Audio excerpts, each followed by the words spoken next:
और चलिए खबरों में आगे बढ़ते हैं और 5 के पंच की दूसरी खबर का रुख करते हैं। दूसरी खबर बिहार विधानसभा चुनाव को लेकर के है। दरअसल बिहार में विधानसभा चुनाव को लेकर के दो गठबंधनों में इन दिनों जमकर जो है सियासत हो रही है। हर कोई एक दूसरे को मनाने में लगा हुआ है। वहीं दूसरी तरफ केंद्रीय गृह मंत्री अमित शाह जो है वो 3 दिवसीय दौरे पर बिहार पहुंच चुके हैं। अपने दूसरे दिन जो है दौरे के दूसरे दिन केंद्रीय गृह मंत्री अमित शाह ने मुख्यमंत्री नीतीश कुमार से मुख्यमंत्री आवास पर मुलाकात की। सूत्रों के मुताबिक दोनों नेताओं के बीच करीब 18 मिनट तक बंद कमरे में बातचीत हुई, जिसमें बिहार चुनाव को लेकर कई अहम मुद्दों पर चर्चा हुई।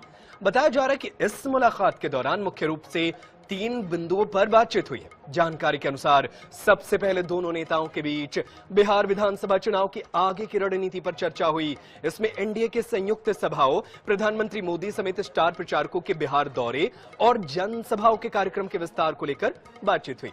साथ ही ये तय किया गया कि आने वाले हफ्तों में एनडीए के सरकार की योजनाओं और उपलब्धियों को गांव-गांव तक पहुंचाने का अभियान चलाया जाएगा। मुलाकात के दौरान अमित शाह और नीतीश कुमार ने उन उम्मीदवारों पर चर्चा की जो एनडीए के घटक दलों से बगावत कर स्वतंत्र रूप से चुनावी मैदान में उतरने की तैयारी में है। सूत्रों के अनुसार दोनों नेताओं ने यह माना कि ऐसे बागी उम्मीदवार कई सीटों पर एनडीए के आधिकारिक प्रत्याशियों को नुकसान पहुंचा सकते हैं। इसीलिए शाह और नीतीश ने तय किया कि ऐसे नेताओं से संवाद स्थापित कर और डैमेज कंट्रोल के प्रयास किए जाएंगे ताकि एनडीए की एकजुटता बनी रहे। तीसरे बिंदु के तहत शाह और नीतीश ने पूरे चुनावी प्रचार अभियान की मॉनिटरिंग और समन्वय पर चर्चा की। बताया जा रहा है कि दोनों नेताओं ने तय किया है कि एनडीए के सभी घटक दलों के प्रचार अभियान में एकरूपता लाई जाएगी ताकि मतदाताओं तक एक मजबूत और साझा संदेश पहुंचाया जा सके। सीएम हाउस में हुई इस मुलाकात के बाद बिहार की सियासत में अटकलों का दौर शुरू हो गया है। राजनीतिक हलकों में चर्चा है कि शाह नीतीश की ये बैठक बिहार चुनाव में एनडीए की चुनावी रणनीतियों और बागी संकट पर अंतिम फॉर्मूला तय करने के लिए थी। हालांकि दोनों दलों की ओर से अब तक इस मुलाकात को लेकर कोई आधिकारिक बयान जारी नहीं किया गया है।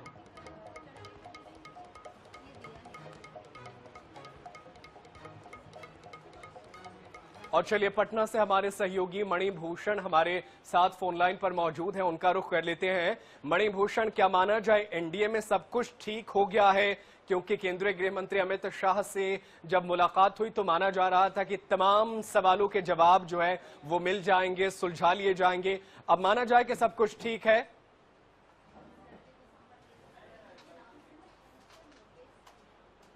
मणिभूषण, मेरी आवाज आप तक आ रही है? चलिए, तकनीकी दिक्कतों के कारण आवाज नहीं आ रही है। हम दोबारा उनसे संपर्क करने की कोशिश करेंगे।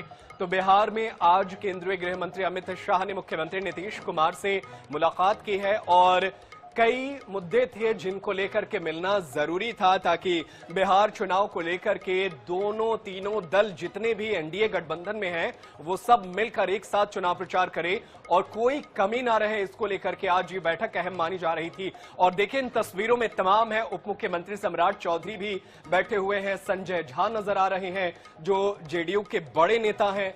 और इन तस्वीरों में आप कई धर्मेंद्र प्रधान को भी देख रहे हैं, वो भी हैं जो बिहार चुनाव में सक्रियता से भाग ले रहे हैं। ऐसे में ये बैठक बहुत अहम है और सबसे बड़ी बात यह है कि 2 चरणों में बिहार चुनाव हो रहा है और पहले चरण के आज नामांकन का अंतिम दिन था और लगभग पहले चरण के नामांकन जो है वो क्लोज हो चुके होंगे, 5 बज चुके हैं। ऐसे में अब प्रचार को लेकर के तमाम सियासी दल जो है वो मैदान में उतरने वाले हैं। इसको लेकर भी रणनीति बनी और एनडीए में कई सीटें ऐसी हैं जहां पर बगावत देखने को मिल रही है।